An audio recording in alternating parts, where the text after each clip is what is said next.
Princípios para ser um adolescente cristão. Vamos partir da seguinte premissa: e se Jesus fosse um adolescente? E se Jesus fosse um adolescente como você é? E se você soubesse tudo sobre Jesus? Por exemplo, sobre como ele é em casa, com seus pais, com irmãos, sobre como ele é na escola, no lazer, nas prioridades. Eu pergunto, você o seguiria? Se ele fosse igual a você é? Você confiaria nele?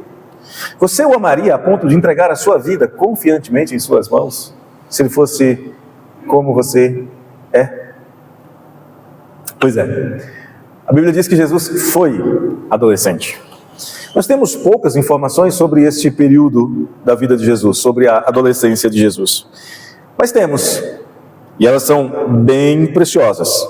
São informações que podem nos ajudar, sem sombra de dúvidas, na edificação das nossas vidas. Podem nos ajudar na orientação que precisamos para fazer aquelas escolhas que nós temos que fazer. E no caso dos adolescentes, escolhas que são sérias. Adolescente geralmente está chegando naquela fase de escolher o que vai fazer pelo resto da vida. Com quem vai dividir o resto da sua vida? É na adolescência que começam os namoros, e daí saem noivados e casamentos. O meu casamento começou com um namoro aos 16 para 17 anos, adolescente. Nós não encontramos muitas informações sobre a adolescência de Jesus, mas as que temos foram as que Deus quis que nós tivéssemos. E há uma diferença para nós. Jesus foi um adolescente perfeito. E embora a gente não seja perfeito, a gente pode aprender sobre como ser um adolescente cristão. E ser um adolescente cristão não é sobre ser perfeito, mas é sobre ter a direção certa. Jesus não pulou a adolescência. Na época, após a morte de Jesus, havia uma ideia de que Jesus tinha aparecido já adulto, num grupo chamado gnósticos. Não, Jesus não pulou a infância, Jesus não pulou a adolescência, pelo contrário, ele santificou a adolescência. Talvez vocês perguntem, mas pastor, por que a gente não tem tantas informações na Bíblia sobre a adolescência de Jesus? Temos alguns livros apócrifos cheios de historinha maluca, algumas até Jesus aprontando a ponto de parecer pecado. Tem umas historinhas malucas sobre Jesus, mas são apócrifas, não são inspiradas, não são verdadeiras. Mas por que a gente não tem muitas informações sobre a adolescência de Jesus? A resposta é, porque na cultura hebraica não havia muito essa estratificação social. Infância, adolescência, juventude e idade adulta. Geralmente havia 3 fases. A primeira ia do nascimento até ali por volta dos 12 anos para as meninas e 13 anos para os meninos. Por que 12 e 13? Porque Deus assim o quis e Ele não explica. Então não sou eu quem vai explicar. Tá? A infância, chamada de Taf para as meninas e Yeled para os meninos, ia do nascimento até os 12, no caso das meninas, e 13 no caso dos meninos. E neste período as crianças ficavam sob os cuidados da sua mãe, andavam para lá e para cá com seus pais. A própria infância era vista como subdividida na etapa inicial do nascimento até os 6. Neste período, as crianças ficavam basicamente em casa.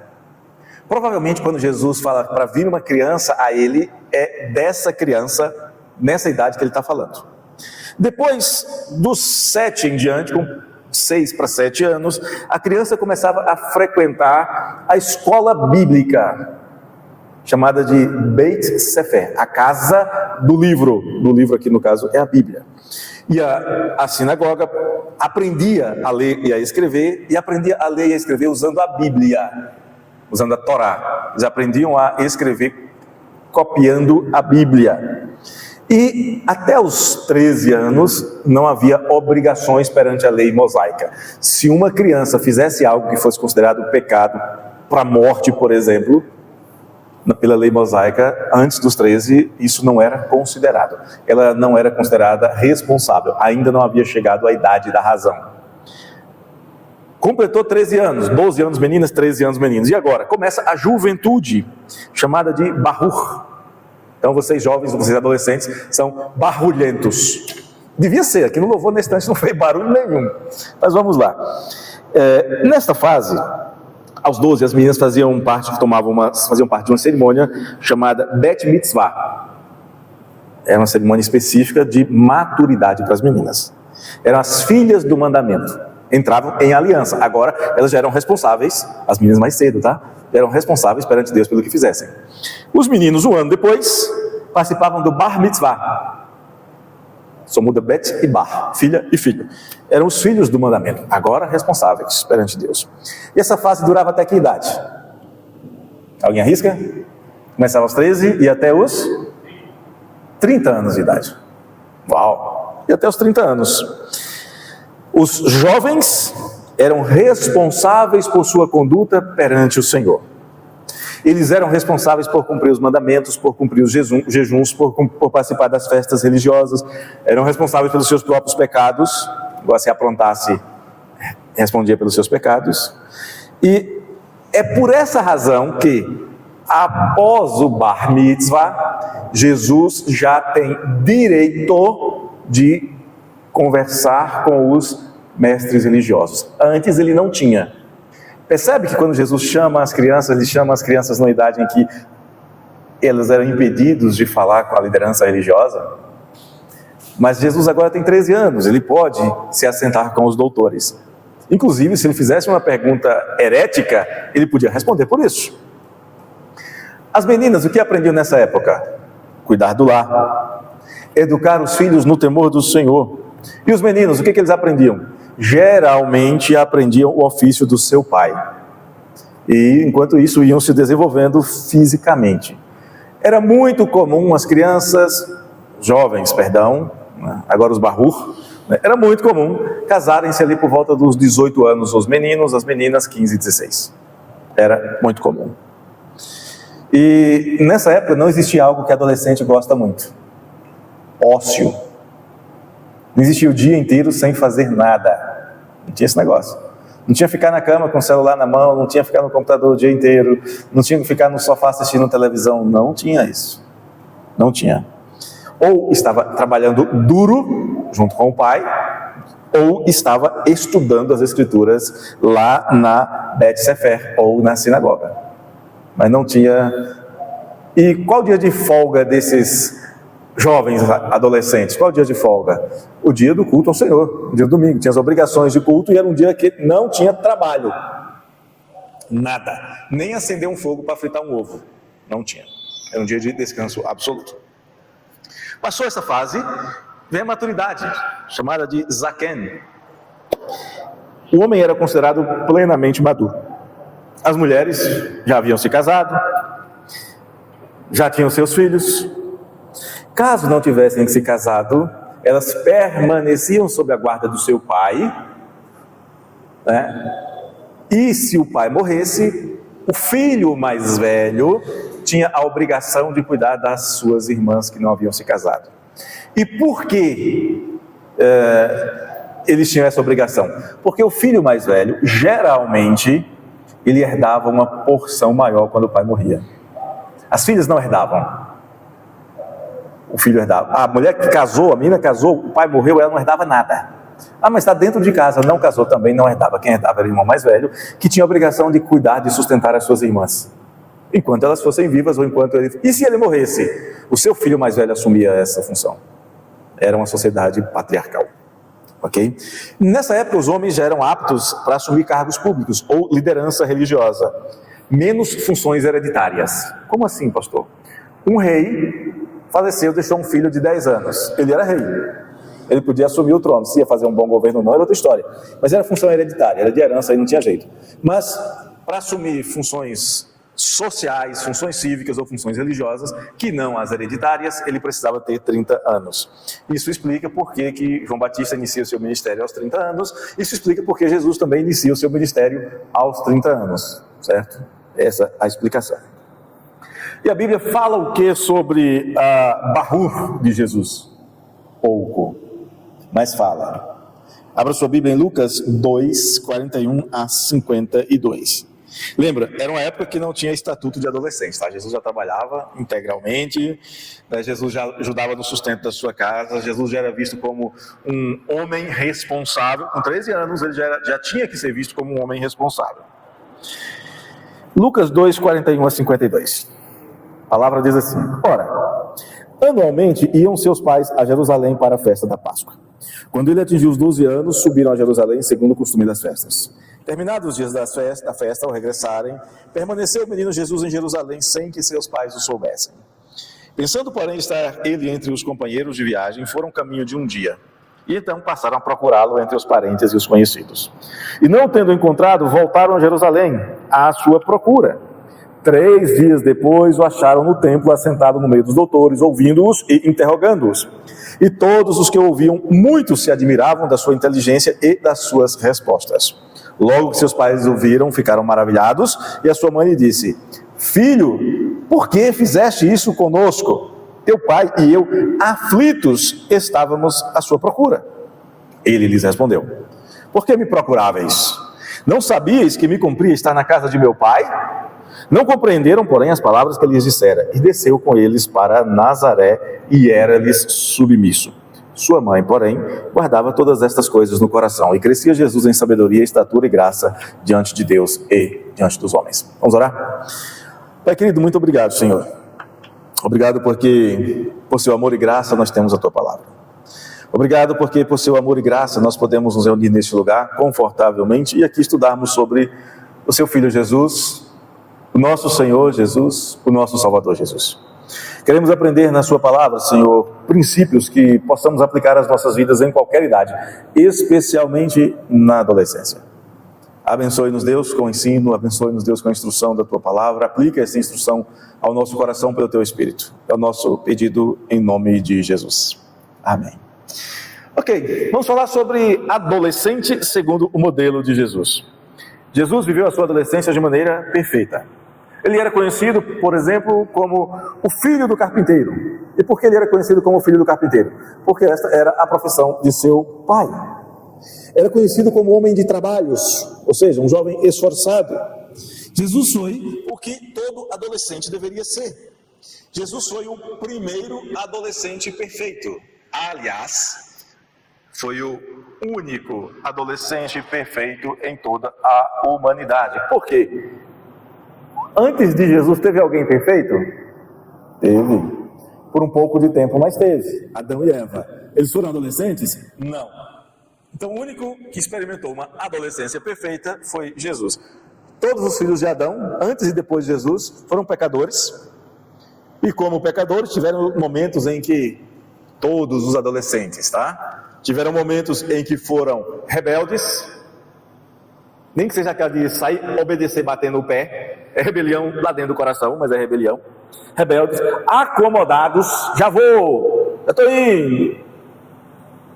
Preguiçosos, adolescente tem dia que é uma preguiça, meu Deus do céu.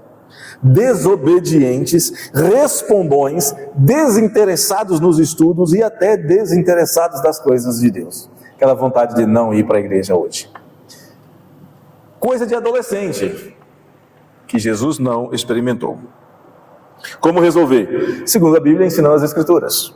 Provérbios 22:6 diz: ensina a criança no caminho em que deve andar, e ainda quando for velha, não se desviará dele. Ensinando as crianças, os adolescentes, no temor do Senhor. E vós, pais, não provoqueis vossos filhos a ira, mas criai-os na disciplina e na admoestação do Senhor.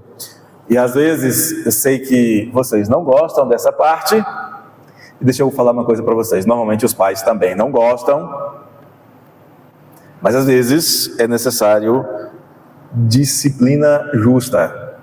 O que é disciplina justa? A gente está falando aqui de não espancar. A gente está falando aqui de não criar no coração do filho ira. Mas a Bíblia diz que a estultícia, ou seja, a falta de inteligência, a disposição para fazer burradas, está ligada ao coração da criança.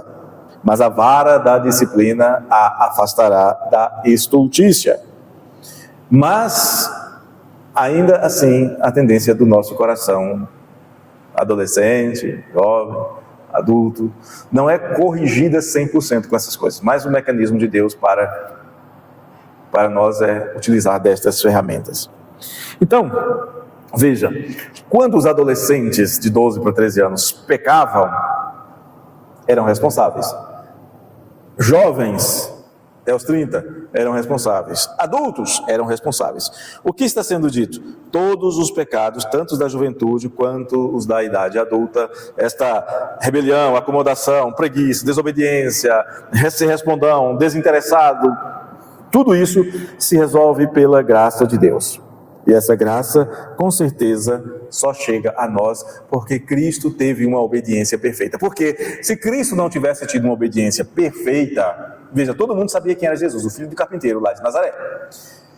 Se Cristo não tivesse tido uma obediência perfeita, e o dia que ele fala assim, fica, algum de vocês me convence de pecado, em outras palavras, algum de vocês pode falar alguma coisa que eu já fiz de errado? Alguém ia lá no fundo levantar o dedinho e falar, eu. Lembra aquele dia que você fez isso assim, assim? E aí, se Jesus era pecador, não podia ser o nosso Salvador. Então, a graça que chega a nós, chega porque Jesus Cristo teve uma adolescência perfeita. Em situações normais, nós adolescentes, nós quando adolescentes, conhecemos bem os nossos pais. Normal. Na nossa cultura de hoje, está ficando cada vez mais difícil o adolescente conhecer o seu pai. Por quê? Agenda. Pai sai de manhã, filho dormindo. Pai chega de noite, o filho já está dormindo para acordar no outro dia. Não tem mais o ritual do café da manhã, a família toda junta. Não tem mais o almoço, todo mundo junto. Não tem mais a janta, todo mundo junto. Não tem mais. Acabou. É a nossa cultura. Perdemos isso. Vivemos praticamente na mesma casa, nos encontrando de vez em quando. Mas com Jesus era diferente. Ele convivia diariamente e diuturnamente. O que isso significa? O tempo todo, manhã, tarde, noite, acordava, andava durante o dia, convivia com eles durante o dia, à noite, tinha contato com eles também.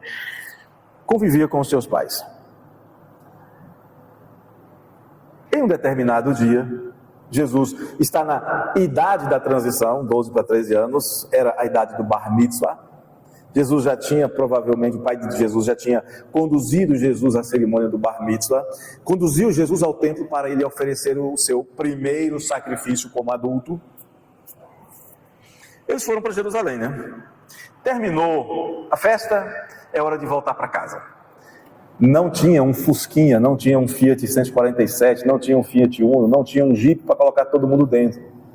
Como é que eles iam para festas? A pé, conduzindo geralmente roupas, alguns utensílios e uma barraca no lombo de um animalzinho. Então, milhares de pessoas em estradas estreitas, não eram essas estradas como as nossas de 20 metros de largura, estradas de 4 metros. Eu imagino uma multidão andando, tocando animal. E José e Maria estão voltando para Nazaré. Nesse voltar para Nazaré, cuidando das coisas, Jesus era um menino que não aprontava, então eles não precisavam pegar na mão de Jesus e puxá-lo. Provavelmente Jesus já tinha irmãos e irmãs menores, então papai e mamãe tinham que cuidar ali das crianças. Então eles sabiam que Jesus não estava aprontando, estava com os primos e etc. Então tranquilo, eles seguiram viagem, dia inteiro viajando. No final do dia, na hora do banho para dormir, cadê Jesus? Eles pensavam que Jesus estava com os familiares, com os amigos. E Jesus não estava. Procurando aqui, procurando ali. Dá para viajar de noite sozinho? Não. O perigo de salteadores era muito grande na época. Volta José e Maria dia seguinte com o seu burrinho para Jerusalém. Pastor, eles gastaram muito tempo voltando, provavelmente porque eles estavam viajando no contrafluxo. É mais complicado, tem que estar desviando das pessoas. Você está atrapalhando a viagem dos outros.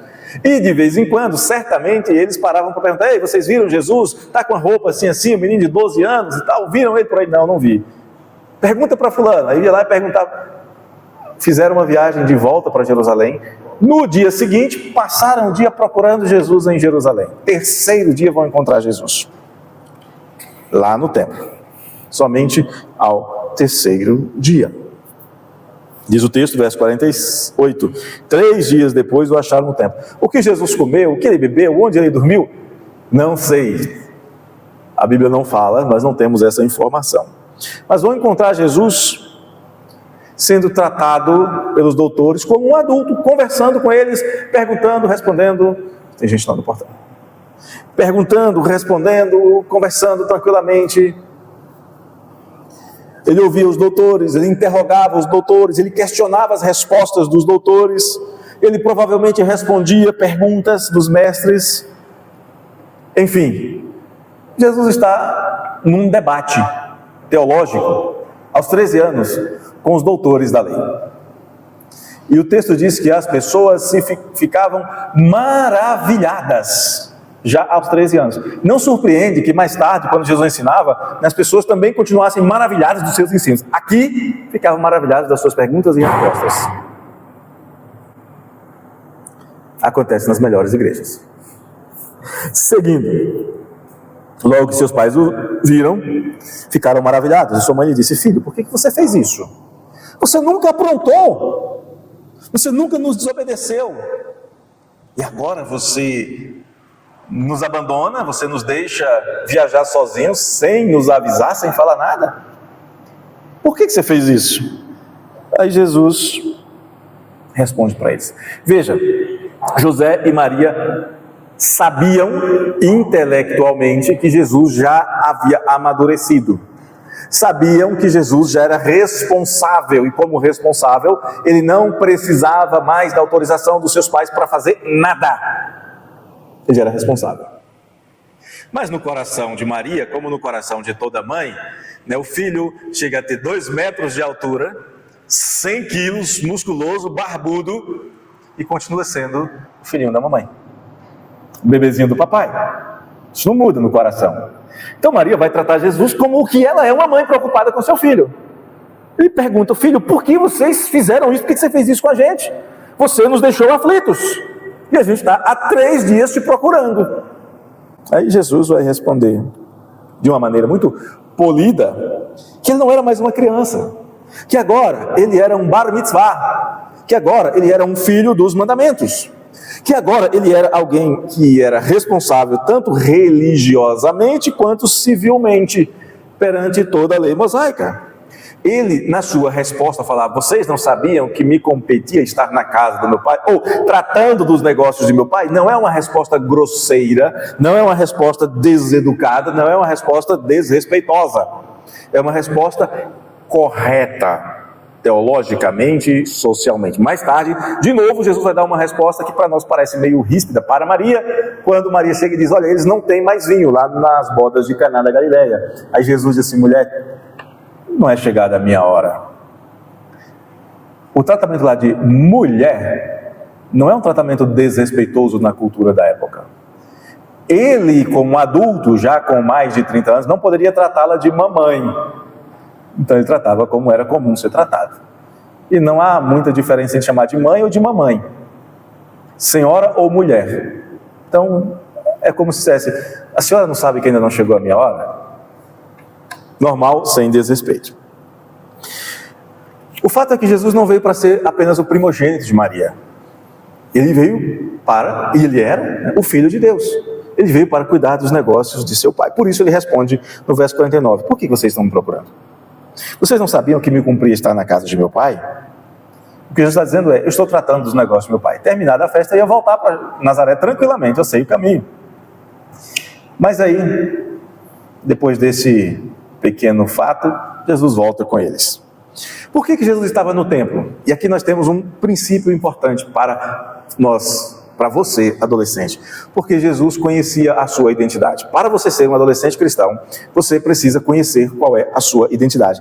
Quem você é. Na adolescência, foi assim comigo, é assim com vocês, será assim com os filhos de vocês, vocês vão fazer isso com os filhos de vocês. Na adolescência, todo mundo tenta dizer o que o adolescente deve ser.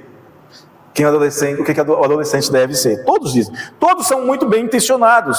Eu sei que tem gente nem tão bem intencionada assim.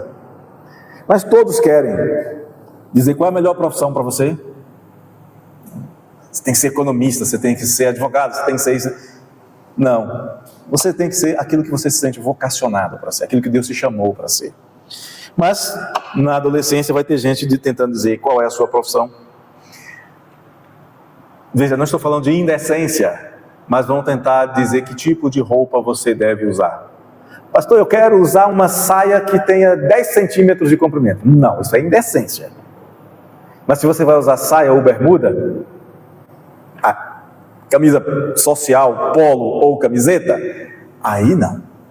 E obviamente que isso também depende de ambiente. Se o ambiente exige uniforme, é o uniforme que você vai usar. Mas normalmente todo mundo quer dizer sua profissão, seu estilo de roupa, o tipo de música que você deve ouvir. E eu sei que vocês têm ouvido lixo musical, que nem música é. Tuts, tuts, aquilo não é música. E eu não estou nem falando do conteúdo das músicas, estou falando de estilo. Conteúdo dá para proibir, e deve ser proibido. Os amigos que você deve escolher, e de vez em quando papai e mamãe tem que falar assim, com fulano você não vai andar mais, por razões comportamentais, por más influências. Mas são escolhas que você tem que estar fazendo. Se você é um adolescente cristão, obviamente que você não vai escolher um amigo que está te chamando para usar drogas. Não vai escolher um amigo que está te chamando para pular o muro do vizinho para roubar galinha, roubar goiaba, roubar seja lá o que for. Não vai.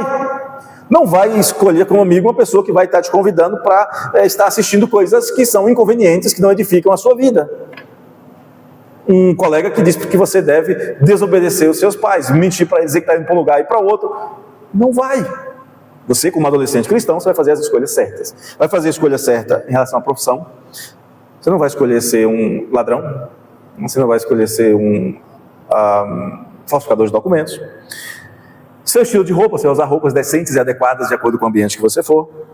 O tipo de música que você vai ouvir, você vai buscar ouvir músicas edificantes. Vai escolher amigos que tenham princípios cristãos, que sejam honestos, e etc. E no meio de toda essa confusão, ainda tem um detalhe. Existem pessoas que Deus colocou na vida de vocês para dizer, para indicar, para direcionar, para determinar determinadas áreas da vida de vocês. E deu responsabilidade para essas pessoas. Se chama papai e mamãe. Deus mandou que eles fizessem isso. Se eles não orientarem vocês, eles estão pecando. Eles estão desobedecendo ao mandamento do Senhor. Os pais, eles têm duas obrigações básicas em relação aos filhos. E não vou falar de dar roupa, de dar comida, isso é sobrevivência, mas tem duas obrigações ou dois deveres diante de Deus. Primeiro, ensinar o caminho da vida. E o que é o caminho da vida? É o ensino da palavra de Deus. Os pais são responsáveis pelo início da caminhada religiosa de seus filhos. E esse início não é apontar, vá. Esse início é, vamos. Ensinar no caminho. Ensinar o começo. E o fim? O fim é responsabilidade sua. É você que é responsável pelo fim da sua caminhada com Deus. O começo é responsabilidade de papai e mamãe. O fim é responsabilidade sua. E o segundo dever é o de não atrapalhar. É o de não ser empecilho, é o de não ser obstáculo. Ao invés de buscar a comunhão, buscar a adoração na igreja, papai e mamãe, todo domingo de manhã diz, vamos para o clube? Vai para a igreja? Você vai fazer o que no clube de 9 às 11 da manhã? Me fala. A água não é legal para tomar banho, não tem sol, etc. A comida ainda não está pronta. A obrigação dos pais é não impedir os seus filhos, é não ser obstáculo. A segunda obrigação é não ser obstáculo na caminhada dos seus filhos, no caminho do Senhor. Por isso que lá em Lucas 18, Jesus, porém, chamando as crianças para junto de si, ordenou, deixai vir a mim os pequeninos e não os embaraceis, porque dos tais é o reino de Deus. Jesus, aos 13 anos, ele tinha uma certeza inquestionável sobre a sua identidade. Quem é você? Você tem que responder, eu sou um adolescente, eu sou um barulhento cristão, eu sou um barulho cristão. Sou um adolescente cristão. Quem é você? Eu sou um adolescente cristão. O que você faz? O que você estuda? Onde você mora? Qual é o seu sobrenome? Isso pode mudar. Pode mudar seu endereço, sua profissão, sua escola, mas a sua identidade não muda. Você é um adolescente cristão. E como um adolescente crente, Jesus sabia que a obrigação dele era estar na casa do Pai. Ele sabia que a obrigação dele era estar cuidando dos negócios do Pai. O alvo da sua vida, a sua prioridade, embora sendo filho do carpinteiro, embora tendo outros afazeres, a sua prioridade era mostrar a sua identidade. E quem você é vai impactar os seus valores, as suas referências, as suas preferências, as suas vontades, as suas emoções, os seus relacionamentos e as suas devoções. Se você não é um adolescente cristão, se você não é um jovem cristão, as coisas de Deus serão cansativas e enfadonhas, serão feitas por obrigação, serão feitas porque as pessoas esperam que você faça, serão feitas porque papai e mamãe querem que você faça, você não quer decepcionar ninguém. E essa é a pior razão para fazer as coisas. Mas se você é um adolescente cristão, obedecer a Deus em tudo vai ser algo feito com prazer, com alegria. Você já tem um alvo em sua vida. Você já tem uma prioridade. E qual é o seu alvo e a sua prioridade? O reino de Deus e a sua justiça. Você, como alguém que tem como prioridade ser um adolescente cristão no mundo anticristão, você vai buscar ser o melhor aluno possível. Você vai buscar ser o melhor. Você não precisa ser o melhor aluno da escola. Você tem que ser o melhor aluno que você pode ser na escola. Não pode ser preguiçoso, relaxado, bagunceiro. Você deve ser o melhor aluno possível no seu lazer, dentro das suas possibilidades, porque o reino de Deus também está presente ali. Você deve ser o melhor filho possível dentro da sua casa. Vai ser o melhor filho do mundo? Tem que ser. Para os seus pais você tem que ser, porque você é o filho que o papai tem, você é o filho que a mamãe tem. Nesse aspecto você deve ser o melhor filho do mundo. Vai ser o mais obediente dos jovens, dos adolescentes do mundo? Não sei, mas você precisa ser para o seu pai e para a sua mãe o melhor filho do mundo, porque você é um adolescente que tem princípios cristãos. Você deve ser o melhor que você pode ser em tudo. Você não pode se contentar com a mediocridade, porque o reino de Deus já está presente em você, e você é um embaixador de Cristo.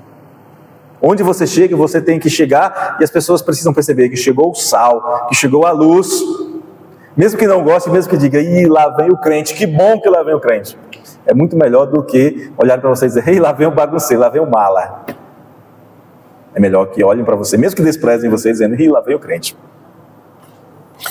Mas para você ter essa disposição dentro do seu coração, você precisa responder dentro do seu coração. Qual é a sua identidade? Quem você é? Quem é você? Você é um Bahur crente? Você é um Bar Mitzvah? Você é um filho da aliança? Você é uma Beit Mitzvah? Você é uma filha dos mandamentos? Ou é só alguém que frequenta a igreja por uma série de razões? Qual é a sua identidade? Você é realmente um filho de Deus? Ou é somente um filho de José, Maria, Pafúncio, Nostrôncio, Simboliana, Tibúrcia e etc.? Quem você é? Por que você está aqui? Por que você frequenta regularmente a igreja? Não seria melhor, se você não é filho da aliança, viver a vida do seu jeito, sem ninguém pegando no seu pé?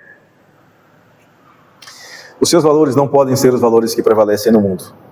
Mesmo que todo mundo faça, se você é um adolescente, um jovem cristão, você não é deste mundo.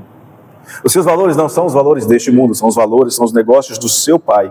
Seus princípios são os princípios eternos do reino de Deus. Seu manual de vida não é o que a moda diz que você deve gostar, mas o seu direcionamento é o que Deus diz que você é.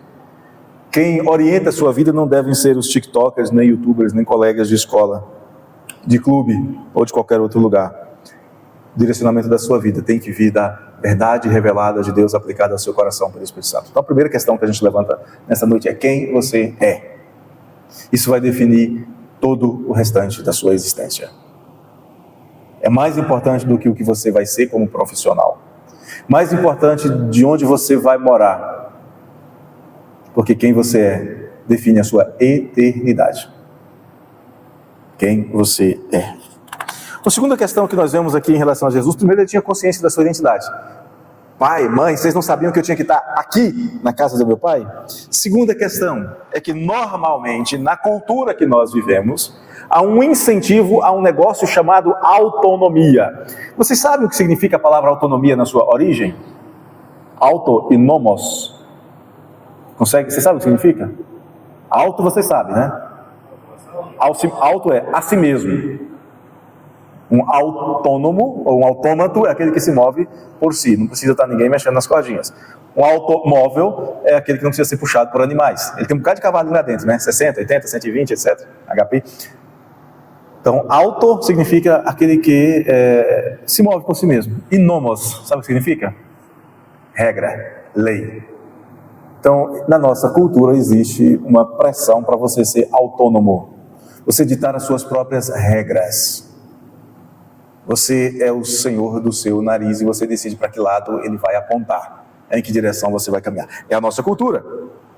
Então, na nossa cultura, quando alguém fala assim, fulano, vamos fazer isso, você diz, vou não. Meu pai não deixa, minha mãe não deixa, minha igreja não deixa, minha religião não deixa, meu Jesus não deixa. Vão zombar de você. Submissão, na nossa cultura, é fraqueza. Vamos ver o modelo de Jesus. Verso 51. E desceu com eles para Nazaré. A festa em Jerusalém ainda não tinha acabado. Mas desceu com eles para Nazaré. E era-lhes submisso. Jesus desce com José e Maria para Nazaré. E diz o texto, ele era-lhes submisso. Para que nenhum adolescente se sinta o cara, né? E de repente imagine que, ok, eu já atingi a tal da idade da razão, agora eu já sou um barulho. Já não preciso mais ligar para o que os meus pais falam. Já não preciso mais ligar para o que eles determinam para a minha vida. Nós temos aqui mais um exemplo de Jesus. Jesus conhecia a sua identidade. Ele era um judeu, ele era o filho do carpinteiro, ele era o filho do mandamento, ele já era responsável, ele é o Filho de Deus e isso definia as suas prioridades, o reino de Deus e a sua justiça. Mas Jesus também sabia que a sua missão não seria executada adequadamente se ele fosse um filho rebelde. Se ele desobedecesse qualquer mandamento do Senhor, a sua missão estaria frustrada. Certamente Jesus sabia o que ele mais tarde ensinou para Tiago, e Tiago nos escreve no capítulo 2, verso 10. Se Jesus guardasse todos os mandamentos e não fosse submisso aos seus pais, ele teria quebrado a lei. E Tiago diz no capítulo 2, verso 10, que qualquer que guarda toda a lei, mas tropeça em um só ponto, se faz devedor de toda a lei. Se Jesus tivesse desobedecido os seus pais, José e Maria, seria a mesma coisa que se ele fosse um ladrão, se ele fosse um assassino perante a lei. Ele seria mais um pecador e por isso não poderia ser o nosso Redentor, o nosso Mediador, o nosso Salvador. É por isso que o texto vai dizer, Jesus volta com José e Maria para Nazaré e era-lhe submisso como um filho deve ser submisso aos seus pais. Ele honrava o seu pai e a sua mãe, como a Bíblia diz que os filhos devem fazer. Honrar pai e mãe para que você viva muito tempo sobre a terra. É mandamento do Senhor. Jesus entende que a submissão não é uma fraqueza, mas é obediência. E às vezes obedecer, abrir mão do que a gente quer, é muito mais força do que fazer o que o nosso coração nos chama para fazer. Uma experiência minha rápida que ilustra isso. Eu tinha 15 anos de idade, 14 para 15 anos. Pouco precoce, já disputava os campeonatos de semi-adultos da minha cidade. E o nosso time estava na final de um campeonato. Fomos para a concentração, fomos para o almoço num restaurante. E lá nesse almoço, eu, 14, 15 anos ali, pré-adolescente, né, na nossa adolescente, e junto de mim, sentado na mesa, tinha pessoal de 18, 19, o campeonato era até 19 anos de idade. E adultos que eram técnicos e etc. Em um determinado momento, eu olhei para a mesa, 26 pessoas comigo. 25 pessoas estavam com um cigarro na mão. As minhas mãos estavam abaixo da mesa. Eu me lembro com muita clareza de eu estar levantando a minha mão para esticar e pegar o cigarro do meu vizinho. Bati a mão na mesa, levantei rapidamente e fui para fora do restaurante. Ninguém entendeu nada. Aí o técnico veio falar comigo junto com o dono do time. O que houve? O que aconteceu? Eu falei, não, é porque eu precisava respirar um pouco de apuro, o cigarro estava me incomodando e tal. Foi difícil dizer não naquele momento. Anos mais tarde, disputando outro campeonato, eu percebi que eu estava jogando em um time onde quase todos os jogadores fumavam uma coisa que até hoje é ilícita. Eu pedi para sair. Perdi a minha vaga, era titular, fui ser reserva em outro time, brigar por vaga em outro time. Tive que mudar de posição, eu jogava de lateral direito, fui jogar de lateral esquerdo para tentar conseguir uma vaga. Dizer não ao que a nossa carne quer pode ser um sinal de muito mais força. Ser submisso à vontade de Deus pode significar que você é mais forte do que aqueles que fazem tudo o que querem fazer. Então Jesus volta com José e Maria, Jesus é submisso, mas isso não quer dizer que ele fosse independente. Ele ainda não fora emancipado, não havia chegado à plenitude da idade adulta, mas ele já era responsável. Ele sabia que a sua hora ainda não havia chegado. Ele havia que ainda era necessário que João Batista crescesse e que começasse a sua pregação e que aplanasse o caminho do Senhor. Era necessário que o precursor cumprisse a sua missão. Então ele tinha que continuar sendo o que ele sempre tinha sido, um adolescente, um filho dos mandamentos, um crente no Senhor, submisso e obediente aos seus pais. Você, adolescente, não pode usar a sua liberdade para dizer: eu sou independente. Você não é independente, não é independente dos seus pais e não é independente de Deus. Você é um filho e continuará sendo um filho de Deus. Você conhece a missão que o seu pai lhe deu. Cantamos daqui a pouco, vamos anunciar no Brasil, vamos levar o evangelho aos 4 cantos. Como é que você vai fazer isso sendo um barulhento no mau sentido, um desobediente? Talvez você pense: já terminei o fundamental, agora eu sou autossuficiente. Ou engano, ou coraçãozinho terrivelmente enganoso o seu. Talvez você ache que por algum motivo ali aos 15 anos você conseguiu uma forma de ganhar dinheiro suficiente para suas contas. Vai morar sozinho para ver. E mesmo que você tenha dinheiro suficiente para pagar todas as suas contas, mesmo que você tenha dinheiro suficiente para ir ao shopping, para ir à lanchonete, para ir a um clube, para uma viagem, você ainda tem o dever de honrar pai e mãe. Você ainda tem que ser submisso. Você ainda é um filho da aliança, um filho dos mandamentos. Você ainda tem compromissos que precisam ser observados diante do Senhor. Talvez você acredite mesmo quando seus pais dizem assim: você já é grande. Papai e mamãe não está dizendo que você já é adulto o suficiente para desprezar o que eles dizem.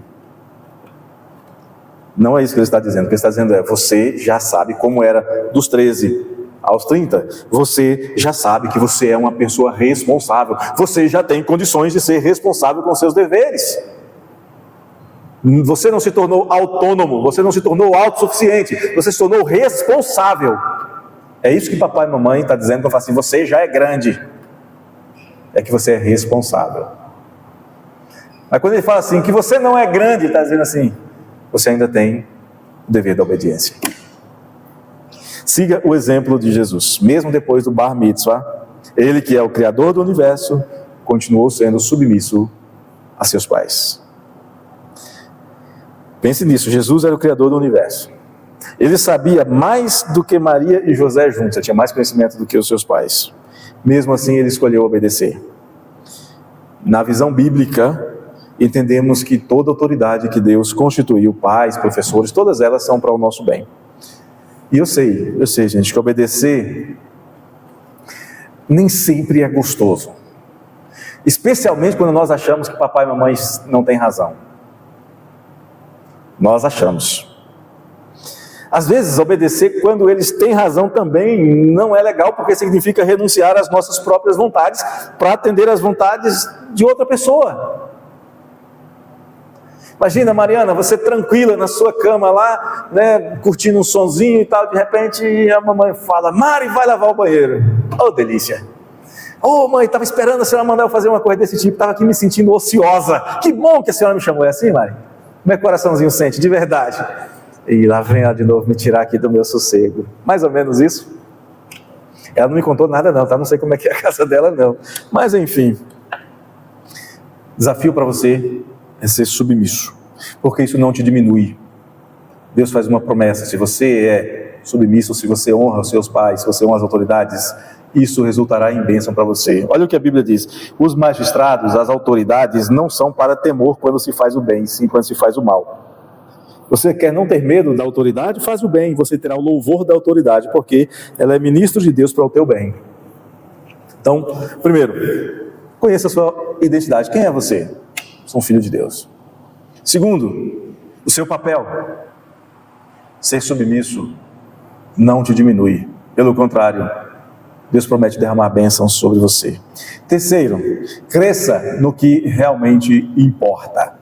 E o que importa? Em que eu devo crescer? Bom, Verso 52 diz assim: e crescia Jesus em sabedoria, estatura e graça diante de Deus e diante dos homens. Depois de escrever tanta coisa maravilhosa sobre Jesus, Lucas é quase como fazer um anel de diamante, né? Ele fez o anel, poliu, fez aquela coisa toda retorcida, toda linda, maravilhosa, e no final ele vem e coloca um diamante. Sabe aquele sorvete lá e tal, bonitão, você vem e coloca a cereja em cima. O que Lucas faz aqui, essa conclusão de Lucas é extremamente profunda, maravilhosa mesmo. Ele disse que Jesus crescia em 4 áreas. Mentalmente, ele crescia em sabedoria. Certamente ele continuou estudando lá na Beit Sefer, lá na casa do livro, na sua juventude inteira. Estudava em casa, estudava na sinagoga, aprendia a ser um bom profissional, aprendia a ser um bom cidadão, aprendia a ser um bom filho dos mandamentos. Então, se você quer realmente experimentar o modelo de Jesus na sua vida, cresça mentalmente. Como é que você cresce mentalmente? Estudando. Vou falar um pouquinho sobre isso já, vou aprofundar nisso.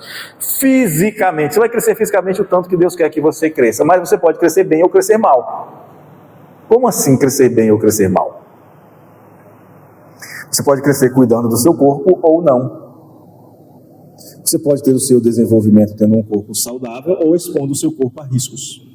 Jesus cresceu fisicamente, dos 13 aos 18, 19, todo mundo cresce um pouquinho, alguns mais, outros menos, mas ele cresceu, ele se desenvolveu fisicamente, a ponto de, na sua idade adulta, ele andava na Palestina inteira para lá e para cá, a pé, de vez em quando andava de barco, mas normalmente as suas viagens eram 20, 30 quilômetros a pé. Ele saía de Jerusalém para Belém, de Jerusalém para Nazaré, de Jerusalém para todo lugar, Cafarnaum, por exemplo, a pé. Era um homem forte, cresceu, se desenvolveu fisicamente, cuidando do seu próprio corpo, porque ele sabia que o seu corpo era templo do Senhor. Cresceu espiritualmente, porque certamente ele vivia os seus dias diante do Senhor em intimidade, em adoração, amava a Deus sobre todas as coisas, com certeza. E ele cresceu socialmente. Ele sabia se relacionar com as pessoas. Ele obedecia o que ele próprio ensinaria posteriormente. A ponto de, em um determinado momento, as pessoas olharem para ele e falarem assim: mas isso aí não é Jesus, o filho do carpinteiro? Não estão aqui a sua mãe, os seus irmãos e irmãs? As pessoas sabiam quem ele era. Ninguém tinha o que falar mal dele, mas todo mundo sabia quem ele era. Tem um outro exemplo de pessoa também tida com muito respeito na sociedade, é Timóteo lá na frente, né, que todos davam um bom testemunho dele. Mas Jesus cresce nessas 4 áreas. Vamos entrar em detalhes aqui rapidão. Primeiro, desenvolvimento físico. Não é só biologia. Biologia é para todo mundo. Quando você nasce, está meio que definido se você vai ter 1,60 m ou 1,90 m. Já está meio que já é meio que genético. Mas desenvolvimento físico tem a ver com mordomia, com cuidado do seu corpo. Jesus crescia em estatura normal, mas muito certamente Jesus não passava as noites acordado. Dava ali 7, 8 horas da noite, tinha uma refeição e cama. Muito certamente Jesus não dormia até meio-dia. Galo cantava, Jesus já estava levantando com José para ir para a carpintaria, ou para tirar o leite da vaquinha que seja, para dar comida aos animais, para buscar água no poço, porque eles não tinham água encanada, para rachar a lenha. Se bem que na carpintaria o que não faltava era lenha. Mas Jesus tinha hábitos saudáveis para o seu corpo. Os nossos adolescentes não estão fazendo isso. Dormem ou de mais ou de menos. A grande maioria dorme fora de hora, tarde demais ou até tarde demais, perdendo os melhores horários de sono para desenvolvimento do seu corpo, para a sua própria saúde. O teu corpo vai cobrar isso de você lá na frente. Quer ver um exemplo? Eu lia todos os dias até 1, 2 da manhã. Hoje, sem esse pedaço de vidro aqui, eu não consigo ler quase nada mais. Volta e meia eu tenho que pedir para as pessoas: não leia isso aqui porque eu não estou conseguindo, não é, filho? Mas por quê? Lendo até tarde à luz de velas. Você está lendo a velinha aqui, fumaça passando na frente do livro, ou de candeeiro. Alguns aqui nem sabem o que é candeeiro. Rebeca sabe, né, Rebeca? Deixa eu colocar de novo, senão eu não consigo ler. Jesus consagrava o seu corpo. É porque lá no Pará ainda tem até hoje. Na Bahia também tem. É o backup, né? Hoje tem lanterna, já tem, muitos têm lanterna, mas está lá o candeeirozinho com querosene, a lamparinazinha, você liga, tem luz. É bom até que espanta pernilongo, aquele fedorzinho de querosene queimando. Enfim, Jesus consagrou os seus membros à pureza. Ele sabia que o seu corpo era templo do Espírito Santo, um instrumento de justiça. Não use o seu corpo para o que não glorifica a Deus. Jesus não usava o seu corpo para nada que ofendesse ao Senhor, que ofendesse ao Criador. Cuidado com o que você faz com o seu corpo, em todas as áreas da sua vida. No comer, no beber, no vestir, no se relacionar. Cuidado com o que você faz com o seu corpo, porque ele é um dom de Deus. Outra coisa, Jesus certamente era um jovem pronto para atender o serviço necessário. Jesus, pega aquela madeira, pega aquele formão. Ele fazia. Faz essa cadeira, faz esse banco, faz essa mesa. Ele fazia. Pronto para o serviço. Não tinha o depois eu vou. Não tinha o já estou indo. Sim, Senhor. Eu costumo usar uma frase que diz o seguinte: toda obediência retardada é desobediência com arrependimento. Primeiro houve a desobediência, retardou. Depois se arrependeu ou ficou com medo de alguma coisa. Foi e fez. Obediência retardada é desobediência seguida de arrependimento. Com Jesus não tinha isso. Pronto para o serviço. Segunda área que Jesus vai se desenvolver é intelectualmente. Seja curioso e escute ativamente. Como é que é isso? Você ouve uma informação, você pergunta: essa informação se relaciona com algo que eu já aprendi? Essa informação vai abrir portas para eu aprender o que mais? Como é que eu aplico essa informação na minha vida? Tem coisas que você acha que não vai usar nunca, de repente você está usando. Se você escuta ativamente, se você escuta questionando, se você escuta com senso crítico, se o estudo para você é uma coisa proposital. Se for só para passar de ano, se for só para conseguir nota, desculpa, mas você está desperdiçando boa parte do seu tempo. Não está desperdiçando integral, porque alguma coisa vai ficar. É como uma peneira suja que você carrega água nela. Você não vai chegar a lugar nenhum com água, mas pelo menos a sujeira vai ficar pelo meio do caminho. Qual é o teu propósito ao estudar? Você está estudando para quê? O que você lê? Qual é o objetivo do que você lê? O que você assiste? Qual é o objetivo pelo qual você está assistindo? Propósito. O terceiro aspecto de Jesus é a questão do seu crescimento submisso aos seus pais. Ele conhecia a palavra e ele aplicava o conhecimento da palavra. O que você está aprendendo na igreja mesmo? O que você está aprendendo na igreja está influenciando a sua vida lá fora. Lá fora, você é conhecido como uma filha dos mandamentos, como um filho dos mandamentos, como um crente, ou você é um agente secreto do reino de Deus. Ninguém sabe que você é crente. E o dia que descobrir, vão se assustar, vão se espantar. Ué, nem sabia, nem parecia.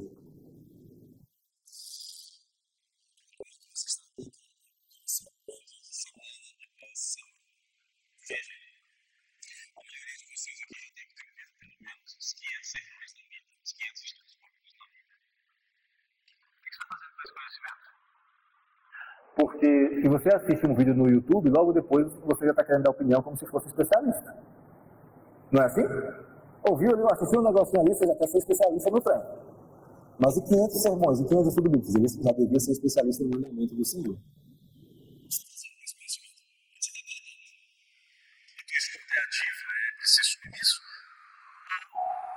Está fazendo ouvidos de mercador, ouvidos moucos, está entrando por um e saindo pelo outro. Certa vez uma criança ouviu falar disso.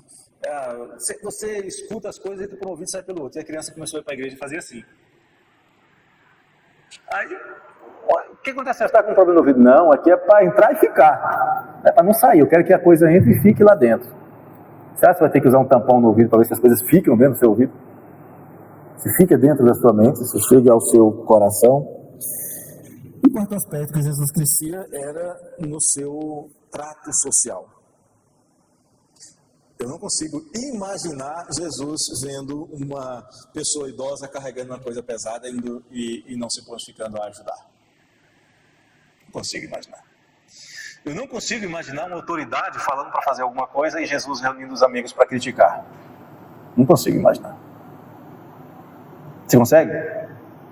Consegue imaginar Jesus numa atitude de rebelião? Pastor, e se a ordem da autoridade fosse uma ordem ruim e legítima? Talvez na sinagoga, discutindo a lei de Deus, Jesus fosse tratar sobre a aplicabilidade de um determinado princípio àquela situação. Mas fazer um grupinho para se rebelar, ele não faria. Quer ver um exemplo? Estavam cobrando impostos dos judeus. E alguém chega e diz: Jesus, e aí? Nós não temos. Jesus fala assim: Pedro, vai lá pescar, pega um peixinho. Pedro pega um peixe, traz o peixe. Dentro do peixe tinha moeda. Jesus fala assim: agora vai lá e paga o imposto. Ah, Jesus, mas nós temos que pagar imposto? Temos que pagar imposto a César? Sim, o que é de César tem que ser dado a César.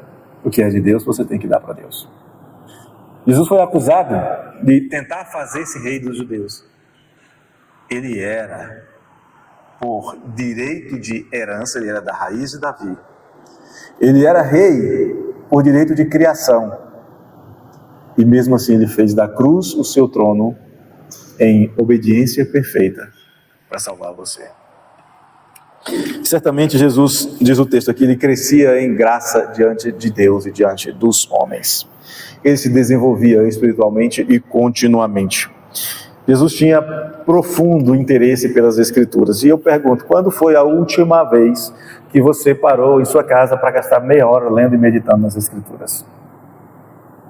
Meia hora nos últimos... Hoje é dia 28, né? Nos últimos 28 dias, no mês de fevereiro. Para meia hora na sua casa, falar: eu vou ver o que Deus tem para a minha vida.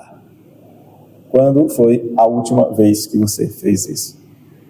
Não me responda, talvez você nunca tenha feito isso. Mas você é um filho dos mandamentos, você é uma filha da aliança, você tem compromisso com Deus, e você precisa crescer em estatura, sim, está crescendo. Em sabedoria, vai estudar, meu filho, minha filha, mas também em graça, diante de Deus e diante dos homens. Esse é o desafio para nós sermos, de fato, um adolescente, um jovem cristão, numa época tão difícil, numa época com tantas opções, tantos convites para pecar. Gente, o que não falta é opção para você pecar. Se você sair daqui da igreja, à esquerda e à direita, você vai encontrar opções para pecar. Você andar algumas quadras, você vai encontrar opções para pecar. No seu bairro, na sua casa, no seu quarto, você vai encontrar opções para pecar. Posso piorar o negócio? No seu coração, você vai encontrar opções para pecar. O que não falta é oportunidade para pecar. Então nós não estamos falando sobre ser adolescentes perfeitos, ser jovens perfeitos. Estamos falando sobre ter a direção certa e fazer todo o possível para fazer a coisa certa e pedir auxílio de Deus para andar resolutamente nessa direção, na direção da santidade. E mais, e pedir direção e ajuda a Deus para te levantar quando você falhar, não desanimar, não esmorecer, não desmaiar, não desistir. Jesus era um adolescente irrepreensível.